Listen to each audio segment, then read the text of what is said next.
और बारिश का बहुत मौसम था, ऐसे सावन भाद्रो का महीना था, बारिश हो रही थी बाहर। तो उसी समय उनके जो गुरु होते हैं वो पढ़ाते हैं।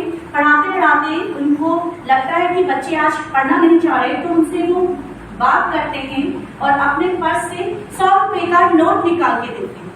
जब 100 रुपए का नोट देते हैं तो बच्चों को दिखाते हैं कि बच्चों ये 100 रुपए के नोट से आप क्या करोगे। तो आप लोगों के उत्तर क्या होंगे, कोई बता सकता है? 100 रुपए के नोट से क्या कर सकते हैं? कोई बच्चा बता सकता है आप लोगों में से? अगर मैं आपको 100 रुपए का नोट दूं तो आप लोग क्या करेंगे, ये बता दो मुझे पहले। कोई बच्चा बता सकता है क्या कर सकते हैं?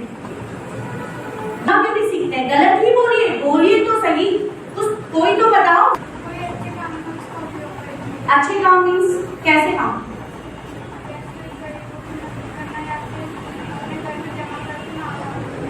वेरी गुड, बैठो बेटा, जमा करते हैं अपने माँ बाप को देना हो करेंगे। लेकिन बेटा अगर मैं 100 रुपए का नोट दूं तो आधे से अधिक बच्चे कहेंगे हम चॉकलेट खाएंगे।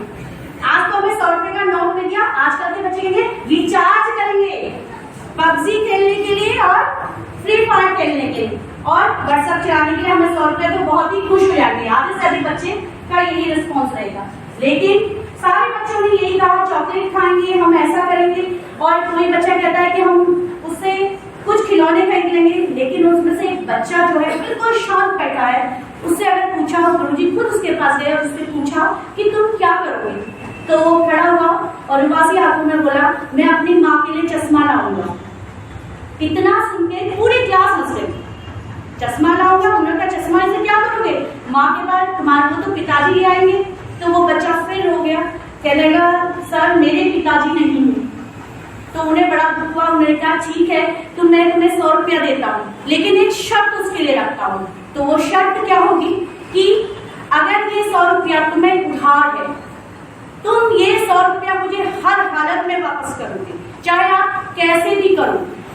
और इस 100 रुपए को तुम चाहे कभी भी करो, मुझे वापस आके करोगे और तब मैं आपको दूंगा। वो कहता है ठीक है गुरुजी आप जैसा कहेंगे मैं वैसा ही करूंगा। और वो 100 रुपए का नोट ले लेते हैं, उसको दे देते हैं, वो चश्मा ले आता है। वो इतनी मेहनत करता है क्योंकि वो 100 रुपए का नोट उसने वापस करना था। वो इतनी मेहनत करता है, हर परिस्थिति में गुरुजी उसका साथ देते हैं, हर परिस्थिति में वो लड़ता है। और एक समय ऐसा आता है कि स्कूल में फिर 20 साल के बाद ये कहानी फिर हो रही है कि 20 साल बाद फिर वही बारिश का मौसम है, कक्षाएं चल रही हैं, शिक्षक पढ़ा रहे हैं। तो एक गाड़ी आके रुकती है, तो वो गाड़ी होती है जिला कलेक्ट्रेट की।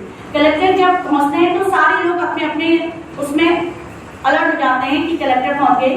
तो वो केवल उस गुरुजी का नाम पूछते हैं कि वो गुरुजी कहाँ है, और उस कक्षा में जाते हैं और गुरुजी सर पढ़ा रहे होते हैं, उन्हें प्रणाम करते हैं। तो गुरुजी वो कहते हैं आप मुझे प्रणाम क्यों कर रहे हैं, आप जिला कलेक्टर हैं। वो कहते हैं कि मैं इसलिए प्रणाम कर रहा हूँ, मैं वही बच्चा हूँ जो 100 रुपए का नोट जिसको आपने दिया था, और वो 100 रुपए का नोट मैं आपको वापस करता हूँ। उनके पैर छू के उस 100 रुपए के नोट को, क्योंकि ये 100 रुपए के नोट ने मेरी जिंदगी बदल दी, जीवन में परिवर्तन ला दिया। मैंने परिस्थितियों के साथ लड़ना सीखा।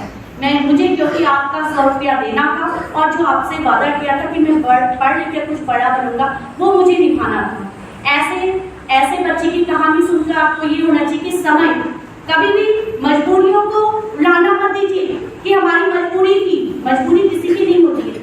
मजबूरी को आप स्वयं बनाते हैं, अपने आप को देखिए। मजबूरी अगर आप ये सोचेंगे कि हम तो करेंगे, हम कुछ नहीं कर सकते, ऐसा कुछ नहीं है।